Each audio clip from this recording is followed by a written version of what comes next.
Hey folks, Kevin here. I think it's March 7th. I lose track of my days and all. It's afternoon right now.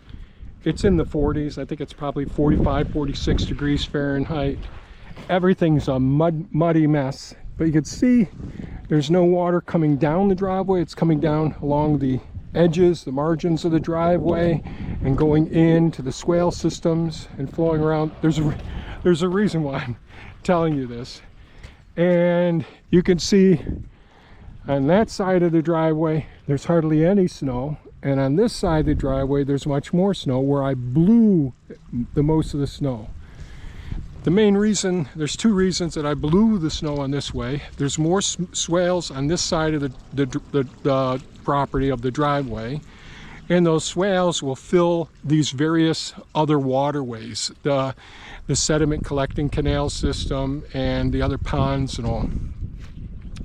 And there's a reason I'm going through all this, because I just got done going over to the new property and explaining things to the grandkids. So this time of year, we got rain the last couple of days.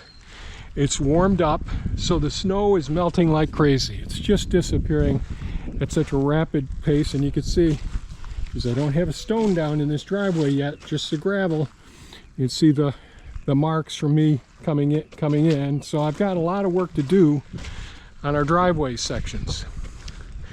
So the grandkids, yesterday when some of the melting was going on, they came over and got my big wet dry vac, great big shop vac, and they started sucking water out of the basement and dumping it. And probably they were dumping the water pretty close to outside of the house because they didn't want to carry the water too far. I'm not certain, but that's what I would presume. But I just got back from going over there. I brought them over a small submersible pump and some garden hoses, because I guess they've got about 4 inches of water in the basement. So let me just walk over here real quick.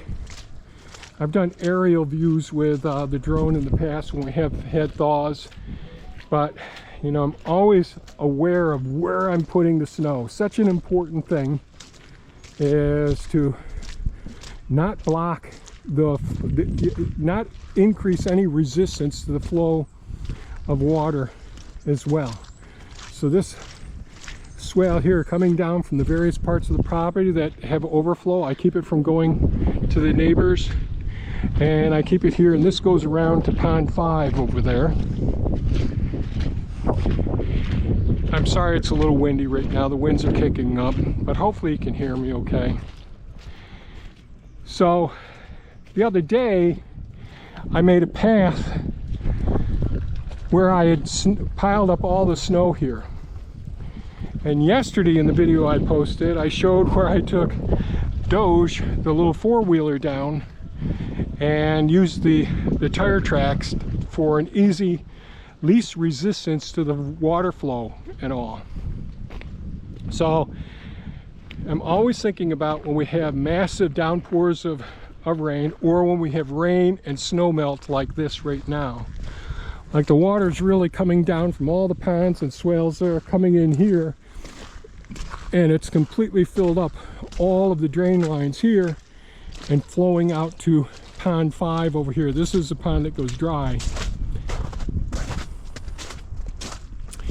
And that swale's going down to pond 6, going down to pond 7, and boy is it flowing down there like gangbusters. But when I open up a spot like this, it allows any excess water that's a little bit high there to come this way and work its way down on the surface of the ground.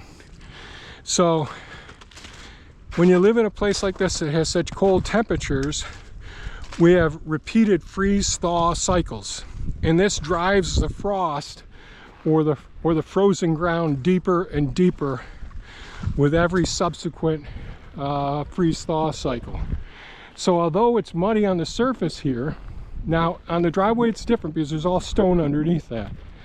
But most places, like over where my granddaughters are, where they had plowed and kept the area clear, it looks thawed, but below that level it's still frozen solid.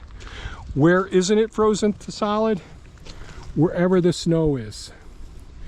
So if you have your snow being pushed up by a plow next to your buildings, or when you shovel your roof off from a building, you're piling up the snow at the base of the perimeter outside of the, I'm going to get in here, outside of the building, whatever the structure is. Get over here where it's not too windy. Well, snow is a different form of water, but it's a mixture of air and water. And so when we have that, it's an insulation blanket. So where those snow piles are, close to a building, it's thawed ground underneath the snow. It doesn't have all that freeze there.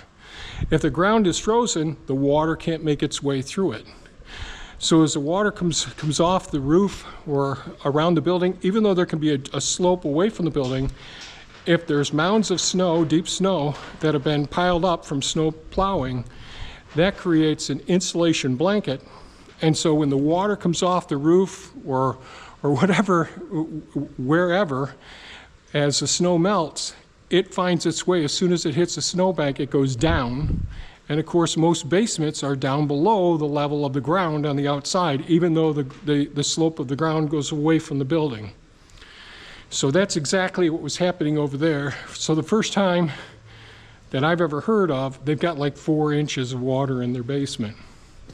And that's because the resistance to, or the capacity of the 4-inch drain pipe that goes around the building exceeds the absorption coming down through the soil and making its way into the basement.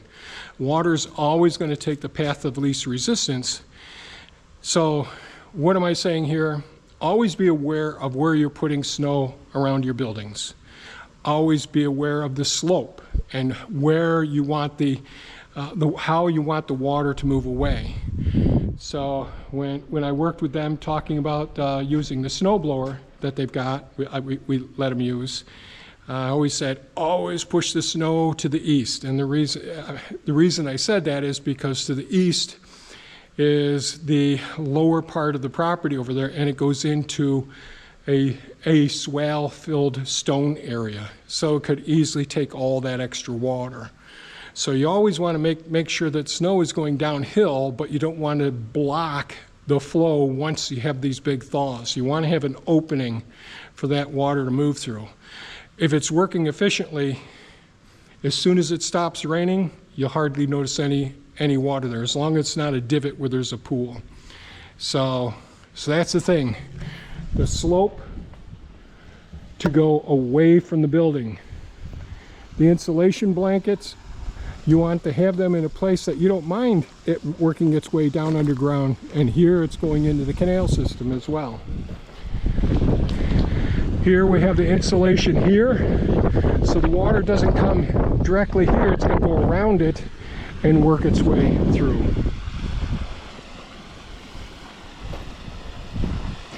But all that water is working its way underneath here and going through the ground under here as well. So I thought I'd just talk a little bit about the flow of water around your property where you live in snow country and you get a lot of snow.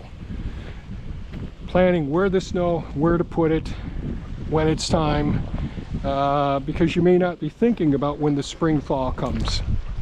Or at least city folks who move to the country aren't necessarily thinking about that. So another great lessons for my grandkids and all. And I use some electrical analogies because Corey is studying to be an electrician. He's working as an electrician now. And so we talked about resistance, Ohm's law. We talked a little about power versus flow with current and amps and all.